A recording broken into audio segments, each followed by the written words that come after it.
यहाँ पर देखो, इससे पहले तुमने पढ़ा होगा भैया क्या, अयस्क का सांद्रण, ठीक है ना, आई बात समझ में।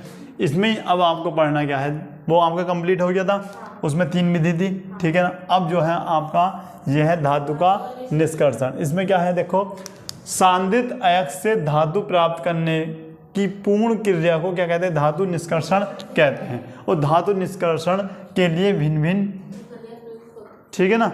अब यहाँ पर देखते हैं, नंबर 1 में भर्जन है, निस्तापन है, उसके बाद क्या है प्रगलन और अपचयन। और प्रगलन में भी क्या होता है आपका, अगर मैं प्रगलन की बात करता हूँ तो इसमें एक आता है आपका गालक, गालक। और गालक में भी आपका क्या होता है भैया 2 विधि।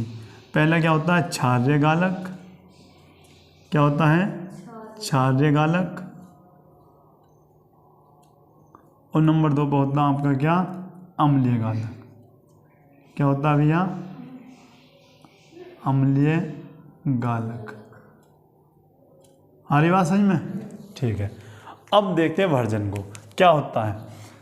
सल्फाइड अयस्क को वायु की उपस्थिति में, मेन चीज क्या है भैया, मेन चीज ये है, ठीक है, वायु की उपस्थिति में अधिक ताप पर क्या लिखते हैं, गर्म करने पर यह ऑक्साइड में परिवर्तित हो जाता है। आ रही बात समझ में। और इस प्रक्रिया को क्या कहते हैं, हम भर्जन कहते हैं। किस प्रकार से भैया लिखते हैं, देखो ZnS प्लस लेते हैं भैया O2। O2 क्यों भैया, वायु की क्या है उपस्थिति, ठीक है। तो यहाँ पे ये अपने काय में बदल जाएगा भैया, ये अपने यह ऑक्साइड में परिवर्तित हो जाता है। आ रही है बात समझ में, ठीक है। तो यहाँ से क्या बनता है आपका, ये बनता है ZnO प्लस SO2, करो संतुलित भैया। देखो अगर मैं बात करता हूँ तो यहाँ पे O कितने हैं, 2 और 1 3, यहाँ पर कितने हैं 2, ठीक है। अब क्या करने भैया, अब मैंने क्या करा, मैंने सोचा भैया यहाँ पे 3 लगा दो, ठीक है। तो अब होता क्या है आपका, तो 3 दूनी 6 हो गए, ठीक है। ये 2 हैं और ये 1 है, ये तो इसी प्रकार से अगर मैं चाहता हूँ कि भैया यहाँ पर 2 लग जाए तो ये क्या हो जाएगा, यहाँ पर भी 2 लगाना पड़ेगा, ठीक है। तो S कितने हो गए तुम्हारे 2, ठीक है। Z कितने हो गए 2, O कितने हो गए 3 दूनी 6, 2 दूनी 4 और Z 2 है तो यहाँ पर भी तो 2 आएगा। तो O कितने हो गए 2 और 4 6, Z भी कितने हो गए 2, तो यहाँ पर भी क्या है 2 और S भी 2, ठीक है। अगर तुम्हारी ये बात समझ में नहीं आई तो इस रिएक्शन को तुम दूसरा मेथड कैसे दे सकते हो, ZnS प्लस O2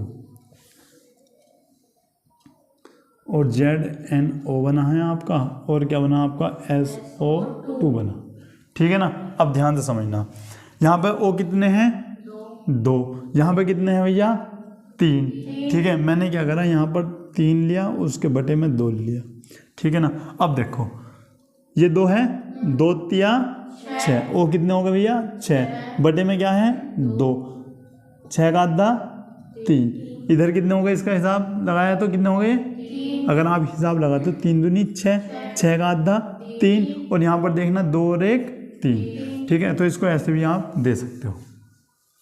आई बात से में नोट करो इसको। यहाँ पर देखो अब करते क्या है भैया, निस्तावन पढ़ते, ठीक है। निस्तावन में क्या है भैया, देखो कार्बोनेट अयस्कों को ऑक्साइड में परिवर्तित करने हेतु वायु की अनुपस्थिति में क्या करते हैं, गर्म करते हैं, ठीक है। अब देखो मैंने भर्जन में क्या बताया था, अगर भर्जन में हम जो आपके क्या होते हैं सल्फाइड अयस्कों को वायु की उपस्थिति में क्या करते थे, ऑक्साइडों में परिवर्तित करते थे अधिक ताप पर, ठीक है ना। इसमें क्या है, इनमें मेन चीज़ यही है, अगर अंतर आए ना तो अंतर में क्या लिखोगे, ये चीज़ सबसे पहली चीज़ आपकी ये है। भर्जन में क्या था, वायु की उपस्थिति थी और इसमें अनुपस्थित, ये सबसे मेन बात है, ठीक है ना। अब यहाँ पर देखो रिएक्शन देखते हैं, जिंक कार्बोनेट, इसमें क्या करते हैं हम, देखो ZnO मिला आपको, ठीक है, और एक निकल गया आपका CO2 गैस, ठीक है ना। अच्छा CaCO3 हो गया आपका एक, और यहाँ पर क्या बना आपका CaO प्लस CO2। अच्छा Al2O3 इंटू 2H2O, ठीक है। तो यहाँ पर आपका बनता है Al2O3 प्लस 2H2O। यहाँ पे समझो, एक बार फिर समझा रहा हूँ, देखो भर्जन क्या है और आपका निस्तापन क्या है, ठीक है ना। तुमने देखा होगा भैया, कुकर देखा सभी ने, कुकर, ऐसा मान लो ये आपका कुकर है,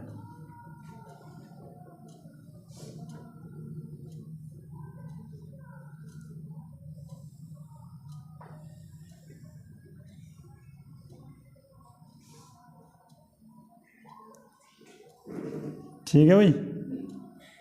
ये आपको क्या है, कुकर मान लिया हमने।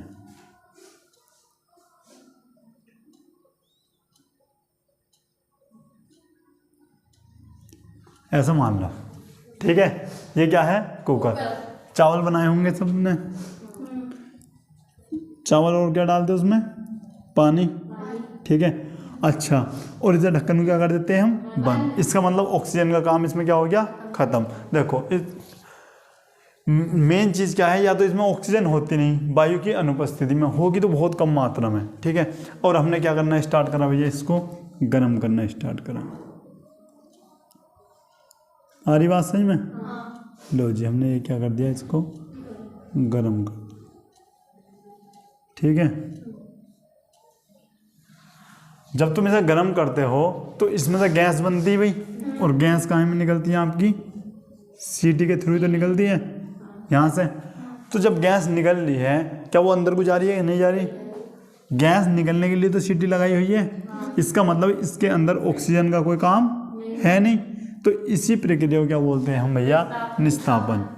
आ रही बात समझ में? नहीं, क्या लिखोगे, कार्बोनेट आयस्कों को ऑक्साइड में परिवर्तित करने हेतु किसकी, वायु की अनुपस्थिति में क्या करते हैं, गर्म करते हैं। या फिर वायु की उपस्थिति का क्या बोल देंगे कि वायु की उपस्थिति होना आवश्यक नहीं है, ठीक है ना। वायु की उपस्थिति होना आवश्यक नहीं है, या फिर वायु की अनुपस्थिति में यह प्रक्रिया की जाती है। जबकि भर्जन ऐसा मान लो कि भर्जन जो होता है आपका, तुमने देखा होगा चाउमीन खाई है, चाउमीन, ये ऐसे मान लो चाउमीन है आपकी, और ये भी इस प्रकार से हो रही है। लेकिन चाउमीन किस पे बनती है भैया, क्या उसे भी ढकते हैं क्या? नहीं, उसे वायु की उपस्थिति में, वायु भी रहती और क्या करते, तेज ताप भी मिलता है उसे। आई बात में, यही अंतर है। मेन चीज़ क्या है, वायु का। निस्तापन में वायु की उपस्थिति नहीं होती, जबकि भर्जन में होती। आ रही बात में, ये आपके क्या है, रिएक्शन है, नोट करो इसको। यहाँ पर देखो, अब जो पढ़ते हैं भैया प्रज्वलन। देखो, किसी अयस्क को किसी पदार्थ के साथ गर्म करके, उच्च ताप पर गर्म करके क्या करेंगे, धातु को प्राप्त करने की प्रक्रिया क्या कहलाती है, प्रज्वलन, ठीक है ना। अगर मैं इसमें बात करता हूँ तो जैसा आपका आया FeO प्लस SiO2 और हमने इसमें रिएक्शन करवाई तो आपका मिलता है FeSiO3, ठीक है। ये आपका आ जाता है, आई इतनी बात समझ में, ये बनता है, क्या नाम उसका, फेरस सिलिकेट,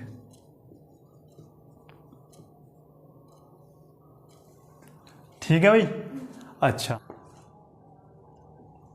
अब यहाँ पर समझो क्या करते हैं भैया, अब लिखते हैं Fe2O3 प्लस हमने लिया क्या भैया, CO, यहाँ से बना आपका Fe प्लस बना आपका CO2, ठीक है। यहाँ पे देखो Fe कितने, 2, तो यहाँ पर क्या हो गया आपका 2। अब देखो O कितने भैया, 3 और 1 4, वहाँ पे कितने हो रहे, 2, तो यहाँ पर हिसाब बिगड़ना है आपका, ठीक है। मैंने क्या करा भैया, यहाँ पे 3 लेके देखा, 3 दूनी 6, C 3 हो गए, तो यहाँ पे भी 3, O कितने हो गए, 3 और 3 6, 3 दूनी 6। आई बात समझ में, ठीक है। एक मिनट, ये लाइट जलाओ, ठीक है। उसके बाद देखो क्या है, गालक।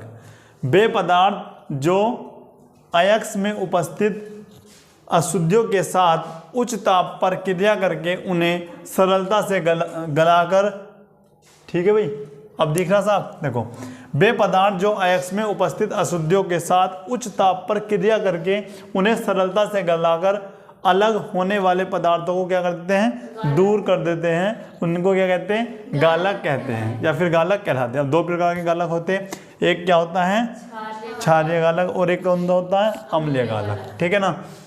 इसमें क्या करते हैं, देखो, जब अयस्क में अम्लीय प्रकृति के अपद्रव्य या अशुद्धियां उपस्थित होते हैं, एक मिनट रुकना, जब अयस्क में अम्लीय प्रकृति के अपद्रव्य या अशुद्धियां उपस्थित होती हैं, यहाँ पर होती हैं लिखो, होती हैं, तब क्षारीय गालकों का प्रयोग किया जाता है, ठीक है। जैसे हमने यहाँ पर लिया आपका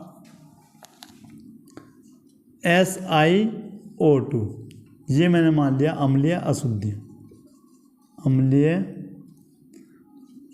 अशुद्धि, ये क्या है, अम्लीय अशुद्धि, ठीक है। और यहाँ पर ले लिया आपका MgCO3, ये क्या हो गया आपका, क्षारीय गालक, क्षारीय गालक आपका ये हो जाएगा गालक, ठीक है भाई।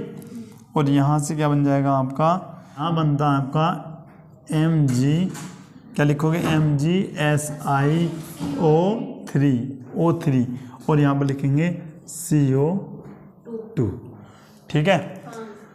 अब देखते हैं होता क्या है, Mg हो गया, यहाँ पर Mg हो गया, SiO कितने हो गए, 3 और 2 5, 3 और 2 5, आई बात समझ में।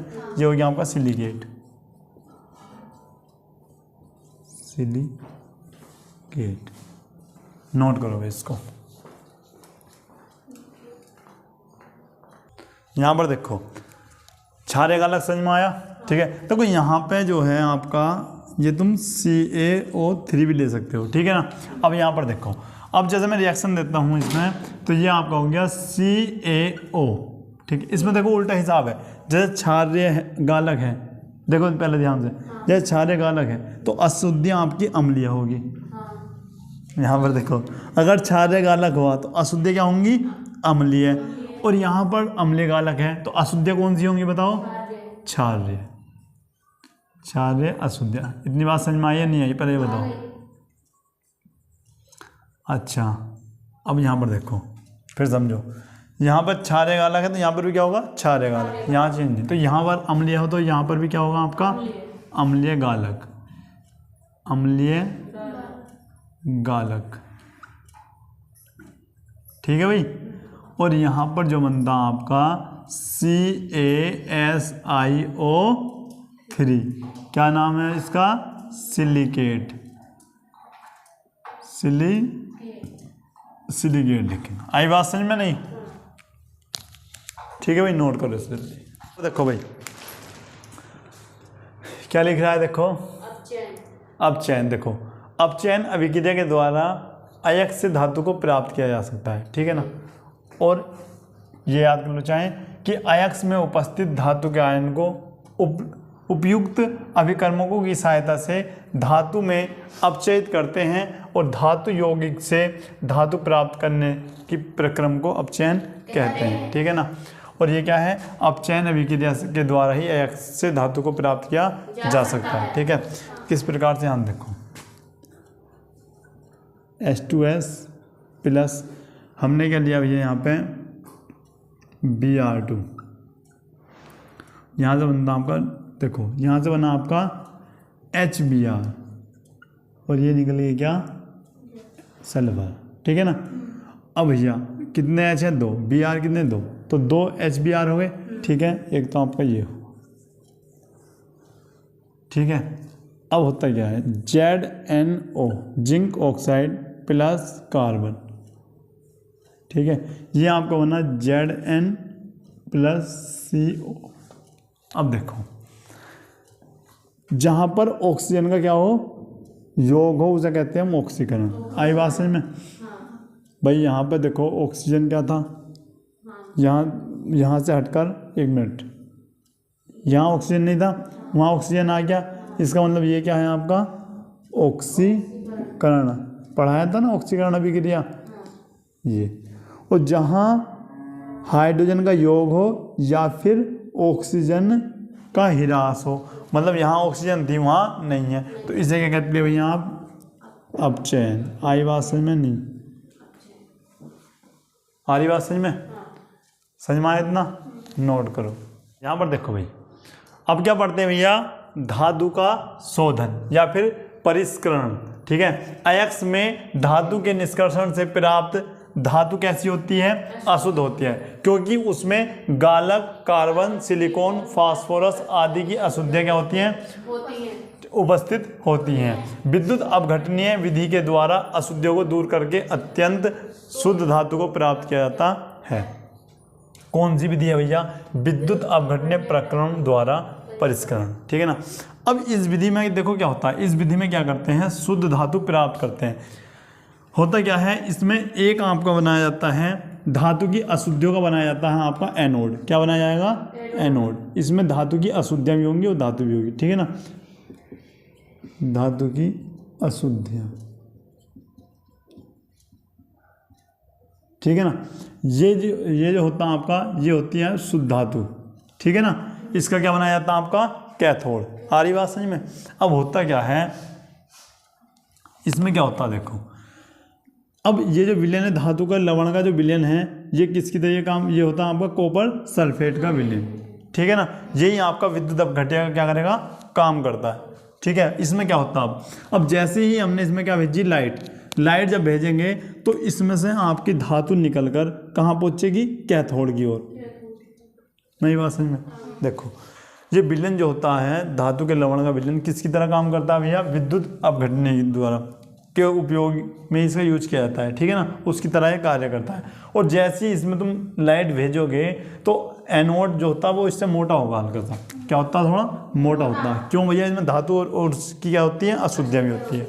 जैसे ही इसमें लाइट भेजोगे तो इसमें से शुद्ध धातु निकल के कहाँ जाएगी भैया, कैथोड के अंदर। ठीक है, लेकिन शुद्ध धातु ही नहीं निकलती, जितनी मात्रा में शुद्ध धातु निकलेगी उतनी ही मात्रा में इसकी क्या निकलेगी भैया, अशुद्धि निकलेगी। तो कुछ अशुद्धि जो विलय अशुद्धि हैं वो इस विलयन में क्या हो जाएगी भैया, मिल जाएंगी, और जो अविलय हैं वो इस प्रकार से नीचे आपकी बैठ जाती, लेकिन याद रखना एनोड के नीचे ही बैठेगी। आ रही बात समझ में? जो अशुद्धि इसमें मिल जाएगी, वैद्युत अपघटन विलयन में मिल जाएगी, वो तो मिल गई। बाकी जो होगी, जो अविलय है वो क्या होगी, आपकी नीचे बैठ जाएगी, जिसको हम कहते हैं एनोड अपंक। ठीक है ना, आ रही बात समझ में? ये विधि है। ठीक है ना, अब तुम इसे नोट कर लेना, यहाँ से बोर्ड पे आपको दिख रही होगी थ्योरी। अच्छा, एक मिनट तुम थ्योरी को नोट कर लो भाई। चलो तो सबसे पहले होता क्या है, मिश्र धातु होता क्या है, दो या दो से अधिक धातुओं या फिर एक धातु हो और एक क्या हो भैया आपकी अधातु के समांगी मिश्रण को क्या कहते हैं भैया, मिश्र धातु या धातु संकर कहते हैं। आई बात समझ में? या तो क्या होगा, दो या दो से अधिक धातु हो या फिर एक धातु हो और एक क्या हो तुम्हारी अधातु, और इनके मिश्रण को क्या बोलते हैं, मिश्र धातु। जैसा होता है यहाँ आपका पीतल, जर्मन सिल्वर, टांका, स्टील और क्या भैया कांसा। ठीक है ना। अब मुझे यहाँ पर देखो, मैं आपको बताता हूँ किस किस का मिश्रण होता है। पहला आपका बताया गया पीतल, क्या बताया है, पीतल। ट्रिक से याद करते हैं, मैं बताता हूँ यहाँ पर तुम्हें पीतल, इसे याद करते हुए पिताजी से, क्या पिताजी। ठीक है, पी से हो गया आपका पीतल, क्या लिखेंगे, पीतल। किस किस से मिलकर बनता, तय से हमने लिखा तांबा, क्या तांबा। और जी से हो गया आपका जिंक, क्या हो गया भैया आपका जिंक। तो पीतल किन दो धातु से मिलकर बना होता है आपका, तांबा और जिंक। ठीक है, तो किसका मिश्रण होता है भैया, ये तांबा और जिंक। किसका भैया, तांबा और जिंक का मिश्रण। आई बात समझ में? नहीं आई? ठीक है, उसके बाद अब आता है जर्मन सिल्वर। German silver. इसको कैसे याद करते देखो, यहाँ पर लिखेंगे कि भैया जर्मन से सिल्वर, जर्मन से सिल्वर कौन लाएगा भैया, लिखते हैं नेताजी। कौन लाएंगे, नेताजी लाएंगे भैया, नेताजी। जर्मन से सिल्वर कौन लाएंगे आपके, नेताजी। ने से हो गया आपका भैया निकिल, क्या हो गया, निकिल। तैसे फिर से क्या हो जाएगा आपका, तांबा। और जैसे भैया आपका जिंक, जिंक। ठीक है, तो किन किन का मिश्रण होता है भैया, ये लिखेंगे निकिल का होता है, निकिल, तांबा, और भैया आपका क्या हो जाता है, और जिंक। इनका ये क्या होता है, मिश्रण, जिंक। आई बात समझ में। उसके बाद आता है आपका टांका। टांका, अब यहाँ पर देखो, टांका जब डॉक्टर के पास जाते हैं, टांका लगाने से पहले क्या करता है भैया, आपको लेटाता है, तो लेटाता है। तो ले से हो गया आपका लेड, क्या हो गया आपका, लेड। और टे से हो गया आपका टीन, क्या हो गया, टीन। तो टांका किस दो धातु से मिलकर बना होता है आपका, लेड और टीन। ये भैया दो का मिश्रण होता है इसमें, लेड का, लेड और किसका, टीन, और टीन का ही मिश्रण यहाँ पर होता है, टीन। उसके बाद यहाँ पर देखो, अब आता है आपका स्टील। और स्टील हो जाता है आपका क्या, इसकी क्या ट्रिक है आपकी, स्टील हो जाता है आपका काला। यहाँ पर बनाता हूँ स्टील, स्टील की ट्रिक क्या बने बने, काला। कैसे हो गया आपका कार्बन, और ले से हो गया आपका लोहा, क्या हो गया भैया, लोहा।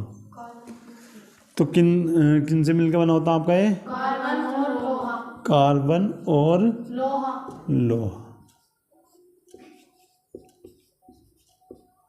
लोहा। ठीक है भाई। उसके बाद अब आता है आपका कांसा। कांसा, इसे आप याद कर लेना भैया, तांबा और टीन। किससे मिलकर बना होता है ये आपका, तांबा और टीन से मिलकर बना होता है। ठीक है, आई बात समझ में, नोट करो इसको। यहाँ पर देखो, इम्पोर्टेंट है ये निशान, मैंने इम्पोर्टेंट के लिए लगाया था आपको, इम्पोर्टेंट है। ठीक है, देखो मेट किसे कहते हैं, ऐसा आएगा आपका। ठीक है, जब कॉपर की गलित अवस्था में कुछ मात्रा में क्या करते हैं, कुप्रिस सल्फाइड तथा फेरस सल्फाइड की उपस्थिति पाई जाती है, तब इस प्रकार के मिश्रण को क्या कहते हैं भैया, हम मेट कहते हैं। आई बात समझ में आपकी, ये आता। अब आता दूसरा क्वेश्चन आपका, फफूलेदार कॉपर किसे कहते हैं। जब किसी कॉपर की अवस्था में कितने परसेंट भैया, 98% शुद्ध कॉपर तथा 2% लोहा, लेड, सल्फर, निकिल, कोबाल्ट आदि की अशुद्धियां पाई जाती हैं, तब उसे क्या कहते हैं भैया, हम फफूलेदार कॉपर। आई बात समझ में। ठीक है, शुद्ध कॉपर कितना होना चाहिए आपका, 98, और 2% किन किन का वो होना चाहिए आपका, लोहा, लेड, सल्फर, निकिल, कोबाल्ट आदि की क्या हो भैया उसमें, अशुद्धियाँ। भाई संक्षारण मैंने पहले भी लिखवाया है और इस बार फिर लिखवा दिया। ठीक है, क्या होता है, जब कोई धातु वातावरण में उपस्थित ऑक्सीजन, अम्ल, आर्द्रता आदि के संपर्क में आकर संक्षरित हो जाती है, क्या बोलते हैं उस घटना को, संक्षारण। जैसे कोई लोहे की छड़ है, ऐसा मान लो ये लोहे की कोई छड़ है या फिर चादर है इस प्रकार से, और ये आपने छत पर रख दी। ठीक है ना, तो ये क्या करेगी भैया, ओस भी इस पर पड़ेगी। ठीक है, और वायु, तो ओस और वायु से इसके ऊपर एक भूरे रंग की पपड़ी सी जम जाएगी। आ रही बात समझ में, वही भूरे रंग की पपड़ी को क्या कहते हैं हम, जंग। ठीक है, और ये धातु क्या हो जाएगी भैया, कमजोर रहेगी, और धीरे धीरे इसी प्रकार ये कमजोर होती चली जाती है। ठीक है ना, जैसे भैया चांदी के ऊपर क्या लगना, काली परत चढ़ना। ठीक है, दूसरा लोहे पर क्या लगना भैया, जंग लगना। उपाय क्या है भैया इसके, ग्रीस, तेल और या है भैया पेंट लगाना, चाहिए। ठीक है, ये बताओ आई बात समझ में?